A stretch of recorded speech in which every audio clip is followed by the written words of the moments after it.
Crônicas do Amanhecer, por Feijão Centro Espírita Allan Kardec de Balneário Gaivota, 27 de junho de 2020.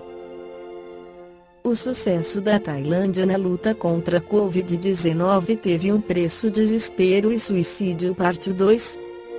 As taxas de casos e mortes por Covid-19 na Tailândia estão entre as mais baixas do mundo, com cerca de 3.100 casos confirmados e 58 mortes. Os epidemiologistas tailandeses dizem que o seu sistema de saúde, um dos melhores do mundo, teve um papel importante, bem como a quarentena rigorosa. Como noutros países, as medidas para conter o vírus também causaram perturbações em massa quando a economia parou repentinamente.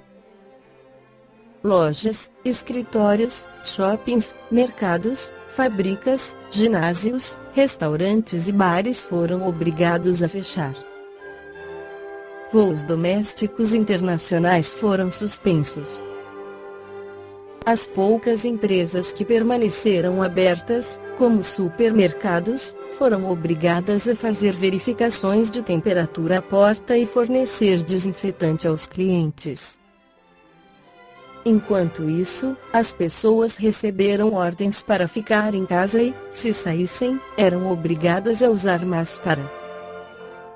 Em maio, o governo começou a levantar as restrições e, em meados de junho, a maioria das empresas foi autorizada a reabrir.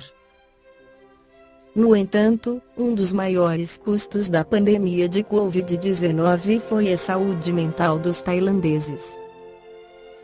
Varoti Chotipitayazunonde, psiquiatra e porta-voz do Departamento de Saúde Mental do Ministério da Saúde Pública da Tailândia, disse, de acordo com o NPR, que agora que a ameaça da Covid-19 está sob controle, o governo enfrenta um desafio diferente de saúde pública. A próxima onda do problema será a saúde mental.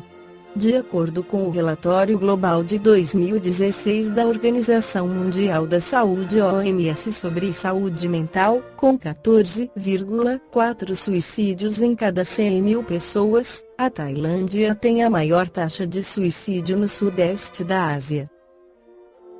O governo contesta estes números, dizendo que os seus dados mostram uma taxa básica de 6 a 6,5 mortes por suicídio por 100.000 pessoas.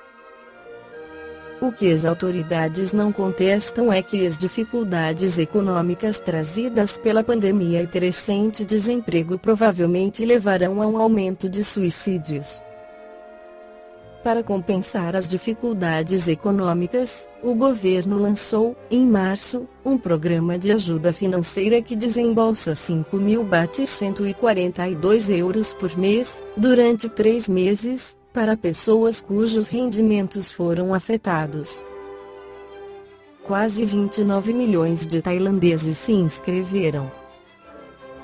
No entanto, os atrasos e rejeições levaram alguns habitantes ao desespero.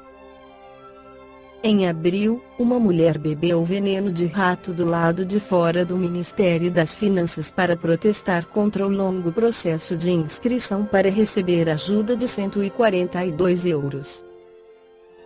Sonchai Prechazilpaku, professor de Direito na Chiang Mai University, faz parte da equipa que publicou um relatório no final de abril, que constatou que, das mais de 80 tentativas de suicídio analisadas em abril, 44 estavam relacionadas a dificuldades causadas pelo bloqueio econômico.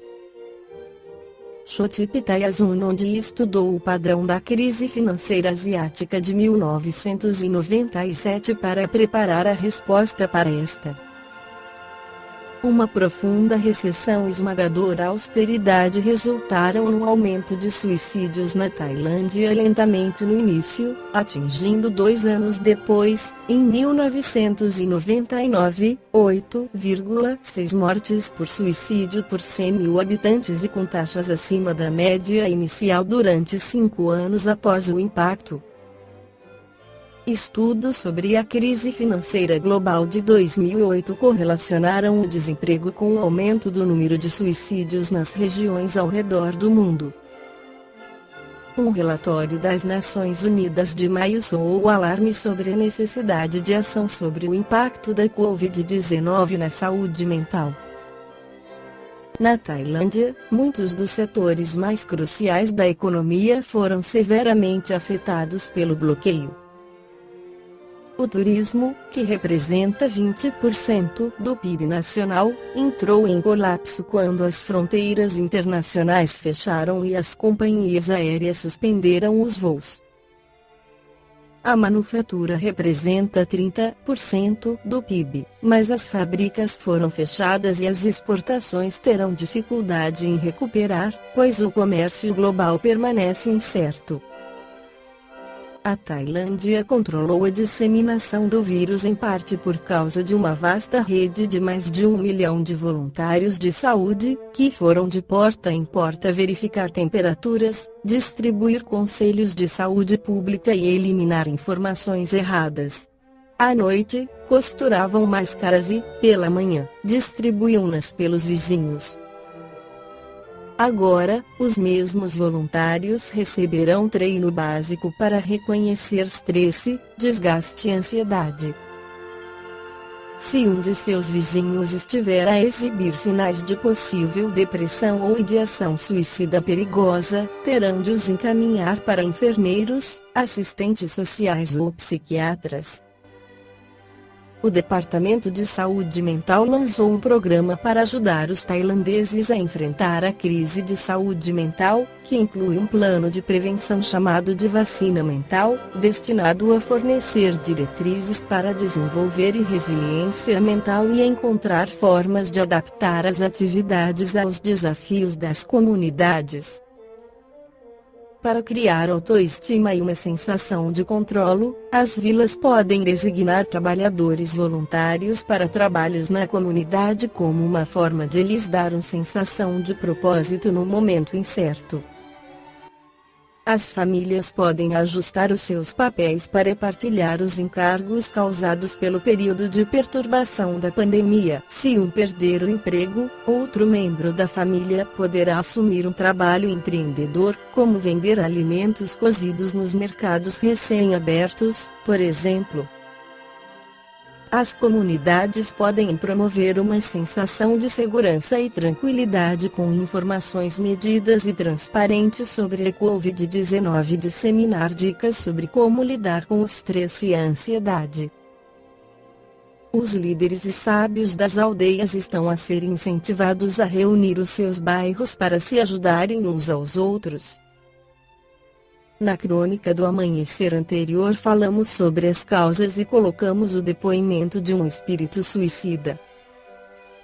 Agora vamos tratar da prevenção com ações de apoio usualmente disponibilizadas no Centro Espírita, como prece, passe, estudo, trabalho no bem, diálogo fraterno, esclarecimento doutrinário a espíritos obsessores, entre outros. No Evangelho segundo o Espiritismo, Allan Kardec mostra o poder da prece. Pela prece o homem atrai o concurso dos espíritos bons, que vêm sustentá-lo em suas boas resoluções e inspirar-lhe bons pensamentos. Ele adquire, desse modo, a força moral necessária para vencer as dificuldades e voltar ao caminho reto, se deste se afastou. Por esse meio, pode também desviar de si os males que atrairia pelas suas próprias faltas.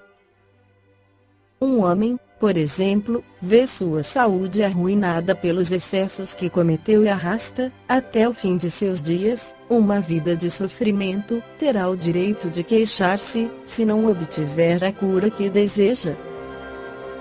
Não, porque poderia ter encontrado na prece a força de resistir às tentações.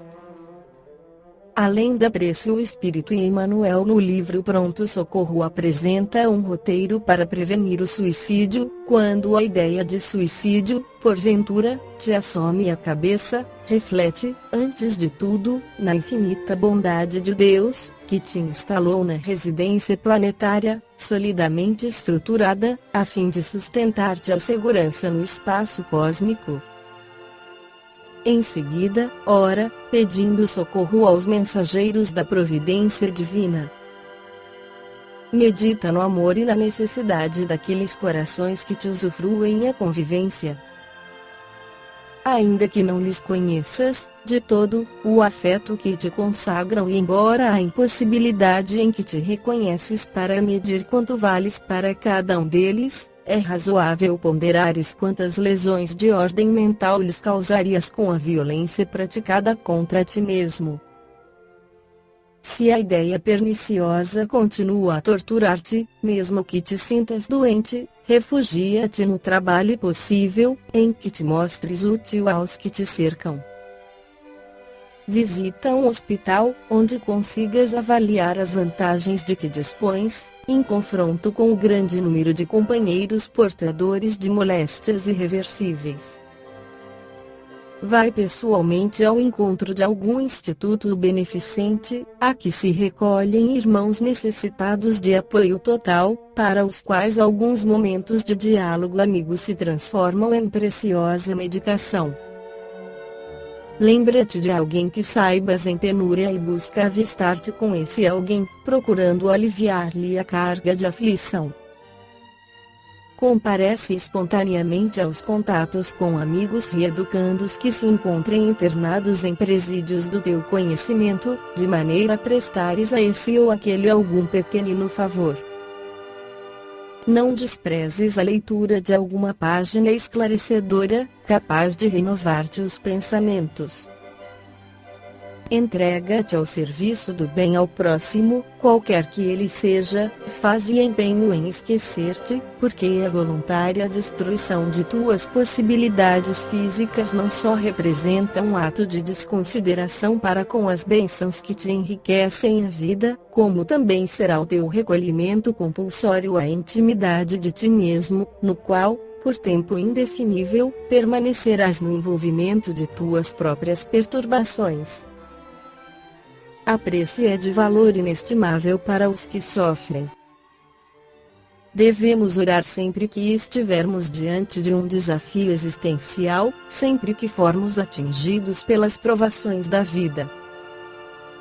Nesse sentido, o espírito suicida ou alguém que queira fugir da vida, independentemente das causas geradoras do seu sofrimento, deve buscar conforto espiritual na prece.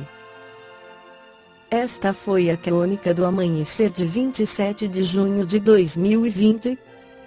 Por Feijão Centro Espírita Allan Kardec de Balneário Gaivota. Que a paz esteja com todos.